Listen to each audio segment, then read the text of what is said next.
My name is James Strassburg, and I'm here today to talk to you about Direct Supply's internal developer platform journey.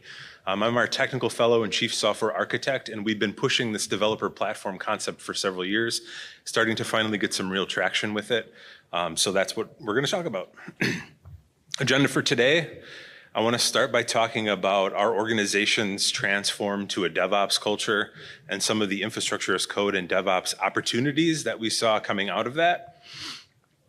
Then I'll spend some time talking about what an internal developer platform is and some of the goals of it. And finally, I'll describe several of the components and technologies that we're using.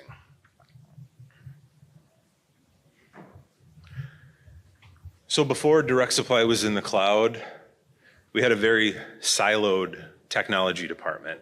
Our infrastructure operations and software engineering groups were separate groups reporting to different structures, and there were very few people communicating across those boundaries. When we moved into the cloud, we accidentally became a DevOps culture, and it was really the pace of our migration that kind of forced our hand in this. We had a couple of platform engineering teams that were kind of part of our initial cloud migration effort. We developed a lot of skill sets around AWS Cloud and Terraform for infrastructure as code.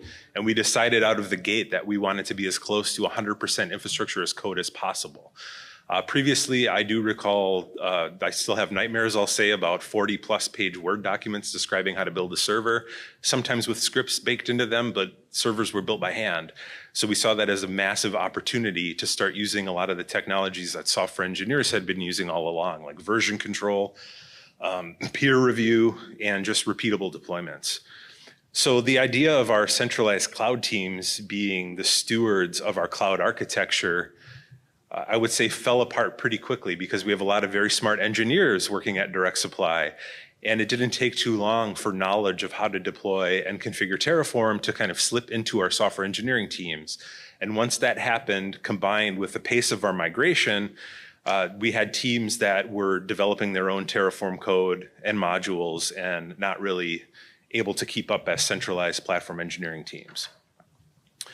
So some of the opportunities, I'm using the term opportunities here instead of struggles, which I had in my deck initially, because I still think our transformation to running almost completely infrastructure as code is one of the most successful things we've ever done at the company. But we do have several opportunities that came out of every software engineering team kind of owning their own infrastructure. The first is that the Terraform modules that we wanted this architectural oversight on evolved independently. And in some cases, we had 2, 3, or even 4 different modules performing pretty much the same task or deploying the same type of workload. There were far too many input variables. Engineers like to provide flexibility, and as such, you can imagine some of our modules have hundreds of input variables that could be configured differently. So that really leads to this idea of a leaky abstraction over the underlying AWS resources. And you really still need to have a great understanding of how to configure those resources properly in order to use those modules effectively.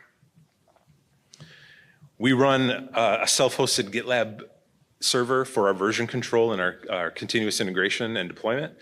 And teams were writing their own, sometimes hundreds of lines long, even thousands of lines long, and we have hundreds of them, self-written, bespoke, we'll call them unique GitLab CI scripts. Something that we've identified as a big problem if we ever want to move away from GitLab towards GitHub, for example. We have all of these hand-rolled scripts to deal with. And the idea of Terraform inside of a repository represents something that I'm going to refer to as a static infrastructure configuration. This is something that has to be dealt with over time. As you change the patterns or the versions of the underlying modules that get used, you then have, in some cases, hundreds of repositories that would need to get versions updated or bumped or patterns changed in order to make use of new deployment architectures. And finally, something I was really naive about when we moved into the cloud, as I was one of the early software engineers that worked very closely with our infrastructure group to deploy and configure servers and load balancers when we were on-prem, is that I thought everybody was going to jump at the chance to be able to write their own infrastructure code and deploy their own infrastructure services. And this was not the case at all. I've had software engineers tell me that if they had a Terraform task to do that, they would automatically add 2 weeks to any estimate they had for their software tasks. So it seemed like the vast majority of our software engineering group wanted to focus solely on software engineering and not so much on writing infrastructure code. So an internal developer platform then has several goals, and the idea is to start reducing this burden and this cognitive load required for delivering software into the cloud. If you need to understand, if you work with software, you know that there's already a lot of stuff you need to know. You need to know the programming language. You need to understand perhaps caching, how to do front-end development, back-end development. And some people might focus on one of those, but once you bring infrastructure into the picture, now you also need to understand networking and load balancing and auto-scaling. Another goal is to just improve developer productivity, because as software engineers can focus on writing software, they can do that a lot more effectively and efficiently than if they also have to worry about how they're going to configure and deploy the infrastructure. Another goal would be that we can produce more consistent infrastructure configurations. Those separate modules that I described that pretty much did the same thing led to different deployment patterns. We had one group within our organization that was deploying APIs using API Gateway and AWS Lambda, and a group within our technology organization that was deploying APIs into ECS using Fargate. So now our operations group and our SRE group has to know how to operate 2 different types of stack. And as opposed to that idea of a static configuration, another goal of this platform is this concept of a dynamic infrastructure configuration. Some of the stuff that I'm going to be showing that we're doing today will get regenerated or synthesized on every deployment pipeline, which allows us to treat every pipeline as a day 0 deployment. Which means that if we update the underlying architecture stacks for how we want to run our infrastructure, a new pipeline is all that's required to get the new patterns. Next, I'm going to talk about some of the technologies that we selected in order to implement our platform. An internal developer platform is really just a combination of tools and technologies. So you may choose to look at some of these if they're interesting to you, but I'm not prescribing that the selections that we made are necessarily great for every organization. The first one I do want to talk about, though, are cloud-native build packs. Cloud-native build packs came out of Heroku. It was open sourced, and it really provides a specification and the tooling for taking source code and turning it into a container image without a Docker file and while implementing container image build best practices. One thing we've also noticed is that teams are building their own Docker files, sometimes aren't updating their operating system packages when they're building it, or not using 2-stage builds, or not removing unnecessary test code or other things from their images, so now they don't have to worry about that. Packito Build Packs is a group that has produced production-ready build packs for some very common languages and frameworks. Python, .NET Core, Java, Go. Really what happens is you have source code in a repository, and when you invoke a CLI called pack with a build subcommand, you will get a container image. This is an example using the Packito Build Packs builder jammy base. A builder contains a list of build packs so that it can go through them one by one to determine which ones need to participate in building your image. And it does this through detecting different things in the code repository. For example, if there's Python code in that repository, it will detect that there is perhaps a requirements.txt file and know to use a Python pip build pack to install those dependencies. If there's a pipenv file or a pip file, it will know to use pipenv to do that as well. If you have a solution, it'll build you a .NET Core image. The next piece that I want to talk about that we adopted is a technology called SCORE. SCORE is a platform agnostic workload specification. And when using SCORE, there is a YAML and a file and a schema defined that let you describe your workload. And then through the use of a SCORE implementation, that SCORE manifest can turn into a platform configuration. So SCORE is open source, and it was open sourced by a company called Humanitech that has a commercial platform that runs on Kubernetes. Direct Supply does not use Kubernetes, and we don't have Kubernetes experience. We built our platform around ECS Fargate. So we are not using the SCORE K8s or even the SCORE Compose implementation that comes off will produce a Docker Compose file. SCORE K8s will produce a manifest for Kubernetes. There's another one for that commercial platform called Humanitech. And then we're using an internal implementation we wrote called SCORE TF, which produces a Terraform configuration. Another big consideration for us was that we had a lot of Terraform experience already in our organization, and we wanted to make use of that, both in developing the platform components and in the case where developers needed to off-road and start appending functionality onto the platform that didn't exist. We can take that dynamic configuration and expand it with additional Terraform. This is an example of a very simple SCORE manifest. There's a required metadata name, which is the name of your workload, and then you can specify one or more containers. This might look very similar to a Docker Compose or a Kubernetes manifest. Those container images can be passed environment variables, and then there's a concept of resources, which are the things that your workload needs in order to operate. And the example we show here is a bucket. It's named bucket, and it's of type S3. So when declaring that resource of type S3, the platform ends up provisioning an S3 bucket, and your workload gets access to it such that the bucket name can be primed into the running workload's environment variables.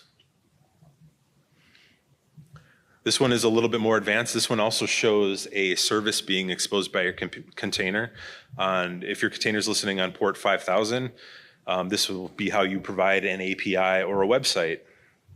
There's also a resource defined here of type load balancer that knows to target port 5000 on your running container in Fargate. And the final example I'm going to show here is one that deploys a database of type Postgres. Those last two lines are really all that's required in order to spin up an Aurora serverless v2 cluster and database with a user defined and IAM access described for your workload. At which point you can add the host port, database name, and database username to connect with to your environment variables.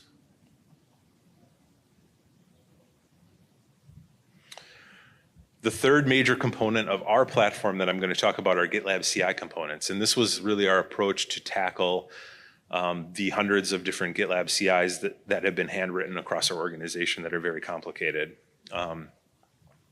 One thing I do want to point out, both with SCORE and the GitLab CI components, if I can bounce back here, you'll notice the load balancer does support parameters. In this case, it exposes the ability to set the target port. One of the things that we're doing with this platform is we're attempting to target approximately 80% of our workloads to work with it. And by doing so, we can drastically reduce the amount of configuration that's needed in order to stand up these resources. We're viewing every input as an additional source of cognitive burden or cognitive load that we want to avoid. So you'll notice the same thing when I start talking about our GitLab CI components, is that the number of inputs is drastically reduced, in some cases to none. Postgres here by default takes nothing. So the GitLab CI components, if you're not familiar, these are like GitHub Actions.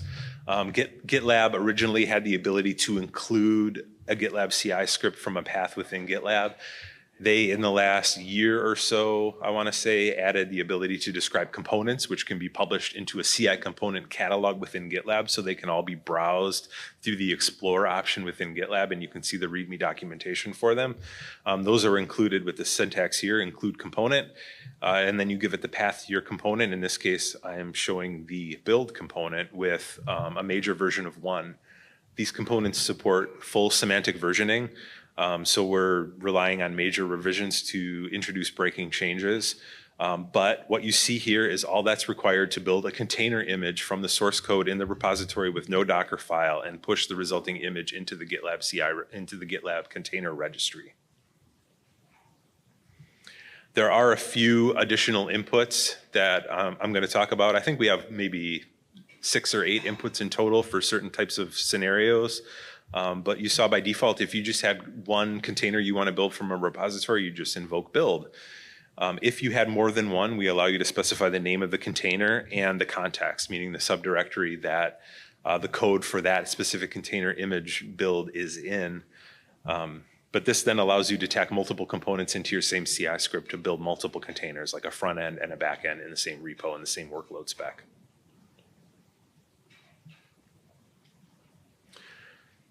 Terraform Synth is the CI component that uses our ScoreTF implementation to take that score manifest that's within the repository and synthesize Terraform dynamically from it. So what happens is the fact that it's dynamic means that we're not storing the Terraform in the repository itself. When you run a pipeline, the Terraform is synthesized and stored as a GitLab build artifact, and then subsequent stages are using those artifacts to deploy. What this allows us to do is add functionality, features, or even change our architecture for the platform. And all that's required is a new pipeline in order to get those changes. You don't need to incorporate Terraform updates into your code repositories. This one also can be used all by itself, but you can provide a couple of inputs to it, including which tag to use. People that are consuming the platform are using a tag of stable on that container image we built for ScoreTF, but when I'm testing it and testing updates, I can specify to use the latest tag. And then we can pass it whatever score file path we want. The default would be score.yaml, but we can override that if needed.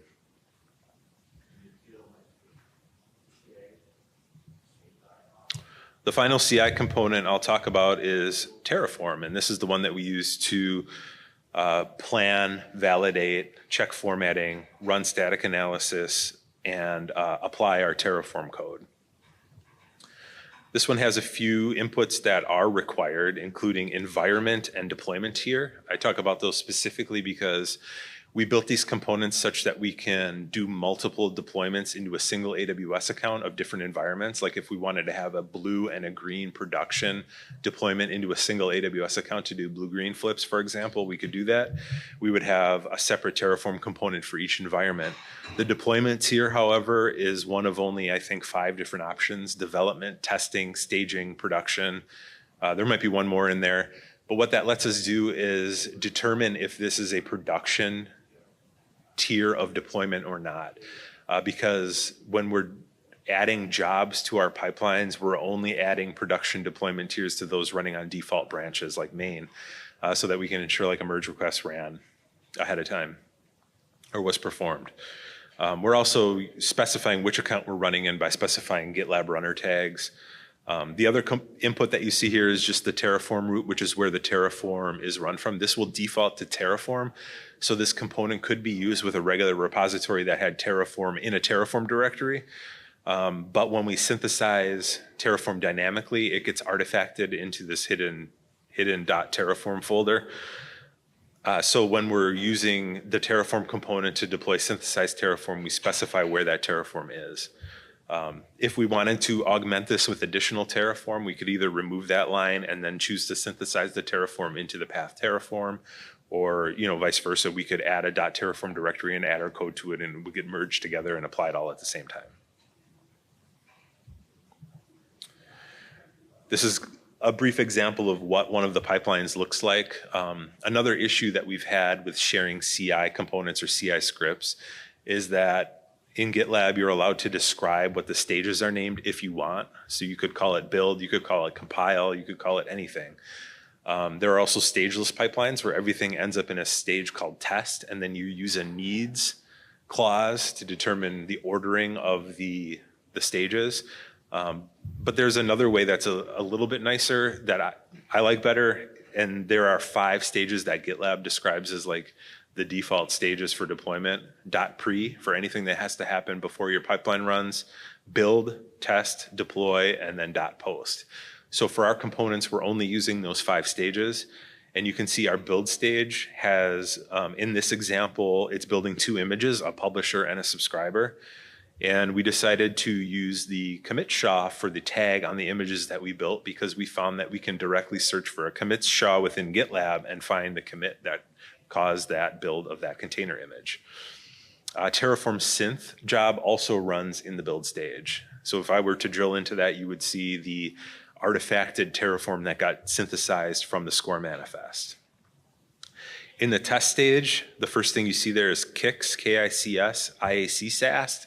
This is security static analysis scanning of our infrastructure code using a tool called KICS, which comes from checkmarks. Stands for keeping infrastructure as code secure, I think. Also in the test stage are our validation that the Terraform validates and is formatted properly with the Terraform FMT and validate stages and our plan. So like I mentioned, we had a lot of pre-existing knowledge of Terraform and Terraform deployments in our organization that we wanted to make use of so that they can review the plan output just like they could before, even though the Terraform is not actually in their repository. And then finally, the deploy would be where we do our Terraform apply. Similar, we see all of the outputs for all of the things that got stood up. So I have a slide of references that you can, I assume the slides are going to be published somewhere. If you wanted to look more into build packs or Pachydo or Score, for example, there's some links here. But I will spend just the last couple minutes here taking any questions that anybody might have.